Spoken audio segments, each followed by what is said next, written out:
Assalamualaikum warahmatullahi wabarakatuh. Alhamdulillah, wassalatu wassalamu ala rasulillah amma ba'dah. Sahabat yang dimuliakan Allah Subhanahu wa taala, semoga panjenengan semua sehat walafiat.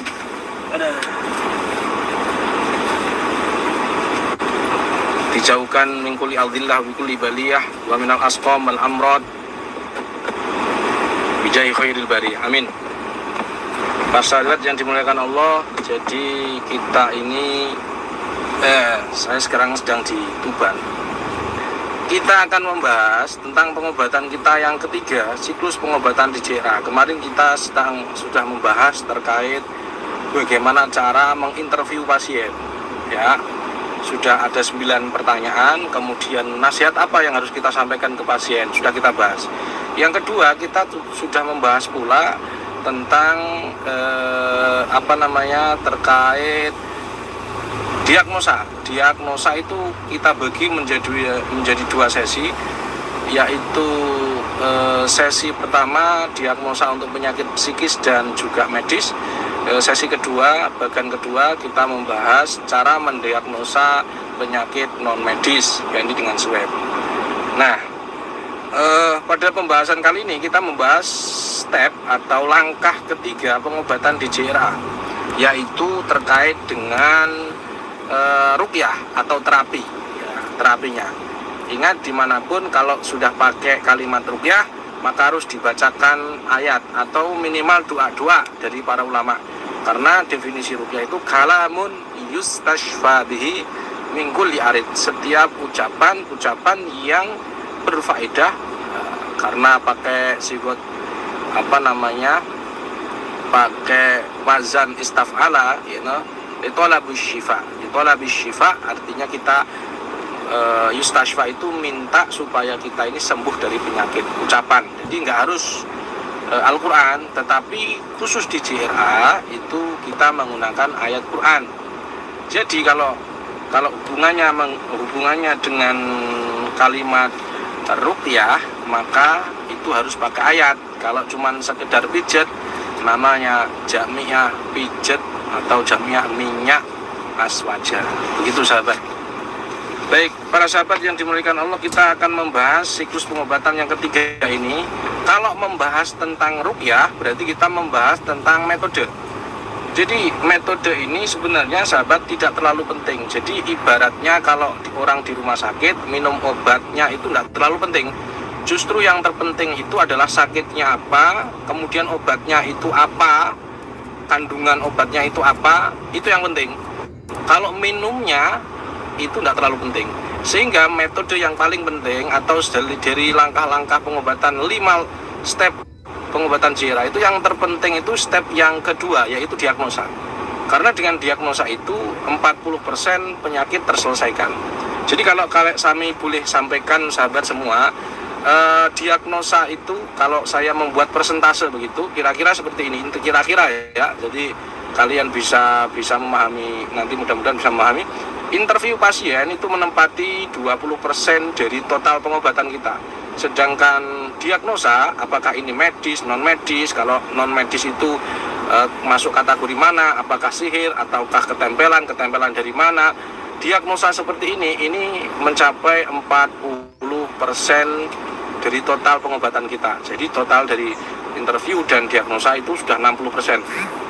Lalu ruqyahnya ini menempati 10% keberhasilan.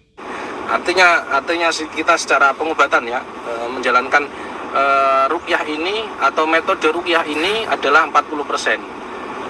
Sedangkan detox mengeluarkan menggunakan herbal itu 5% dan juga perbentengan itu 5%. Sehingga kalau di total pakai menitan ya kira-kira seperti ini.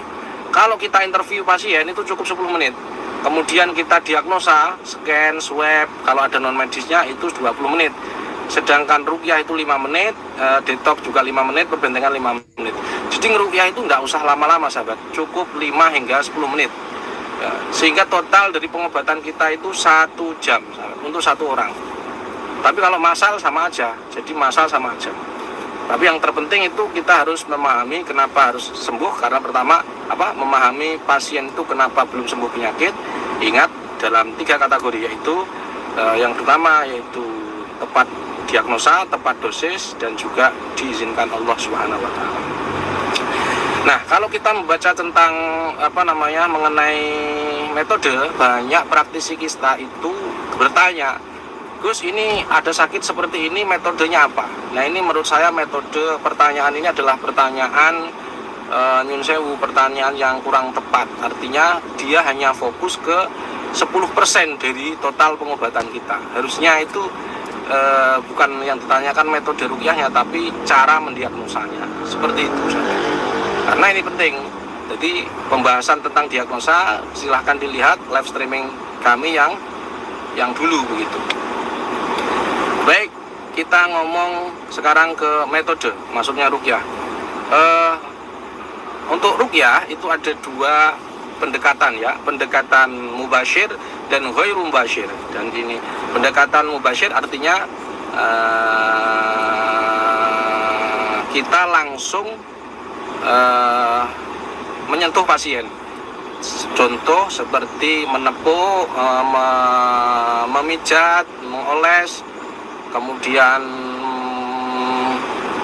mengusap-usap, mengelus-elus dan seterusnya, seperti itu. Contoh kalau dada sakit seperti ini. Nah, seperti itu. Dan yang kedua pendekatannya adalah pakai ghairu mubasyir. Artinya isyarah. Jadi teknik isyarah itu seperti isyarah menali, melepas, isyarah membuat sesuatu.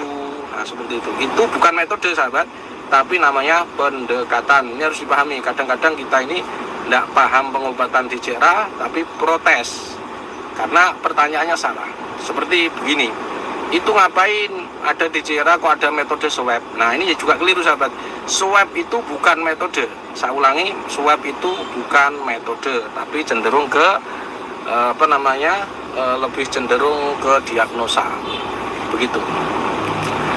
Kemudian kita tahu pendekatan kan seperti itu. Ada dua, mubasyir dan ghairu mubasyir. Ghairu mubasyir ini masuk kategori metode isyarah.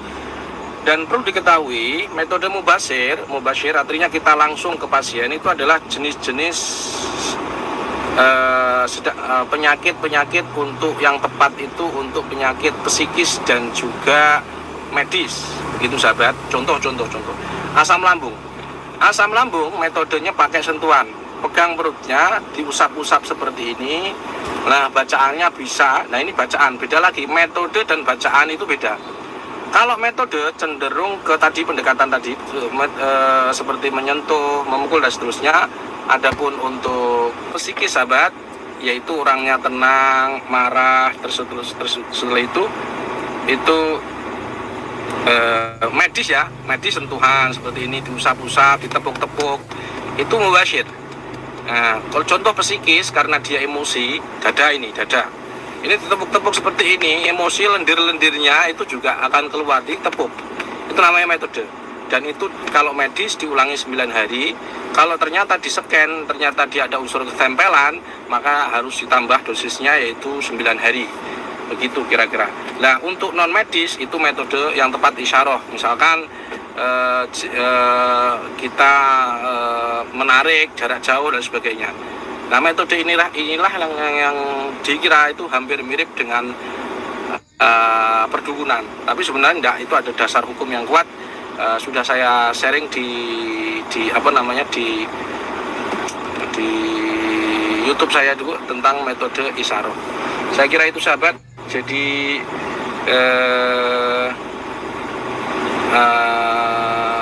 untuk penyakit metodenya seperti itu. Kalau psikis, medis, metodenya memakai metode mubasyir, tepukan. Contoh, orang pikirannya stres, dilihat dari mana? Dari matanya ke bawah ini, stres. Akhirnya sakit jantung. Maka dia harus bahagia, caranya tepuk. Nah, metodenya apa? Tepuk. Ya, bukan isyarah, tapi tepukin. Misalkan ditepuk di karateko ini, misalkan seperti ini atau seperti ini, ya. Ya Allah, meskipun saya banyak hutang, cicilan banyak, subscribe-nya nggak ada, sudah terlanjur pakai nama Gusama, misalkan Gusama official, tapi nggak ada subscribe-nya, ya Allah, meskipun demikian saya ikhlas, saya ridho, maka ampuni hamba ya Allah. Seperti itu. Satu. Yang selanjutnya, untuk metode medis, penyakit medis ya disentuh seperti itu. Nah, untuk teknik isyarah hanya mengisyarah menaik, menarik, mengikat dan seterusnya, itu hanya untuk metode penyakit non medis, karena untuk medis dan psikis nggak cocok begitu. Begitu sahabat, mudah-mudahan bermanfaat sedikit ulasan ini. Dan sekali lagi metode ini menempati persentase 10%, atau kita cukup 5 menit saja. Ngeruqyah orang itu cukup 5 menit, tidak perlu 5 hingga 10 menit. Saya ulangi, 5 hingga 10 menit kalau kita ngeruqyah orang, baik psikis, medis maupun non medis, kecuali kesurupan sahabat. Kadang-kadang sampai subuh lah, itu tergantung tukang suwuhe. Nek tukang suwuhe rodok tidak, jam terbangnya nggak tinggi, ya sulit, lama begitu. Saya kira itu mudah-mudahan bermanfaat. Subhanakallahumma bihamdika asyhadu an la ilaha illa anta astaghfiruka wa atubu ilaik. Assalamualaikum warahmatullahi wabarakatuh.